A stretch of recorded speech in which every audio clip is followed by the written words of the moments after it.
बच्चों quadratic equation का ये जो क्वेश्चन आपको दिखाई दे रहा है ना, इस क्वेश्चन को 90% बच्चे एंड में जाके गलत कर देते हैं। जरा ध्यान से देखिए क्वेश्चन क्या कह रहा है। क्वेश्चन कह रहा है फाइंड द वैल्यू ऑफ के फॉर विच द इक्वेशन, आपको एक इक्वेशन दी हुई है, हैज़ नो रियल रूट्स। इस इक्वेशन के क्या है, नो रियल रूट्स हैं, मतलब इसके कोई रियल रूट्स नहीं है। तो आपको ये बताना कि की वैल्यू क्या होगी। इस क्वेश्चन में ना एक प्रॉपर्टी यूज होगी, वो प्रॉपर्टी क्या है, अगर एक्स स्क्वायर माइनस ए स्क्वायर की वैल्यू लेस देन 0 है तो यहाँ से x की जो वैल्यू निकलेगी वो क्या निकलेगी, माइनस ए से तो बड़ी होगी और a से क्या होगी, छोटी होगी। इस प्रॉपर्टी का यूज़ करके इस क्वेश्चन को हम सॉल्व करेंगे। अब क्योंकि क्वेश्चन में बोला गया है इसके नो रियल रूट्स हैं, तो इसका जो डिस्क्रिमिनेंट होगा वो क्या हो जाएगा, लेस देन 0। अभी d क्या होता है आपका, B square minus 4ac less than 0।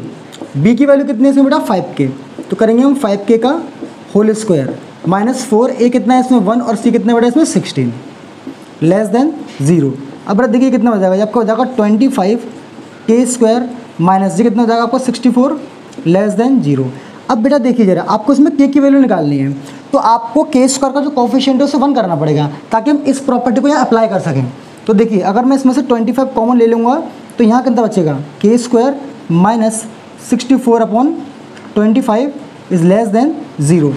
अब अगर मैं दोनों साइड LHS में और RHS में 25 से डिवाइड करूँगा तो यहाँ तो 25 कट जाएगा, तो यहाँ कितना बचेगा, k स्क्वायर माइनस 64 अपॉन 25 और यहाँ कितना बचेगा आपका 0 बचेगा। और बेटा यहाँ ये जो सिंबल है ना, जो सिंबल है, इस सिंबल को हम बोलते हैं इनइक्वालिटी सिंबल। क्या बोलते हैं बेटा इसको हम, इनइक्वालिटी सिंबल या इनइक्वालिटी साइन। ये इनइक्वालिटी से बोलते हैं और इस तरीके को हम क्या बोलते हैं, ये आपका होता है इक्वालिटी साइन। तो याद रखिएगा इसे क्या बोलेंगे हम, इनइक्वालिटी बोलते हैं। अब जरा ध्यान से देखिए, मैं इसको ऐसे लिख सकता हूँ k स्क्वायर माइनस 8/5 का होल स्क्वायर और ये क्या है, लेस देन 0।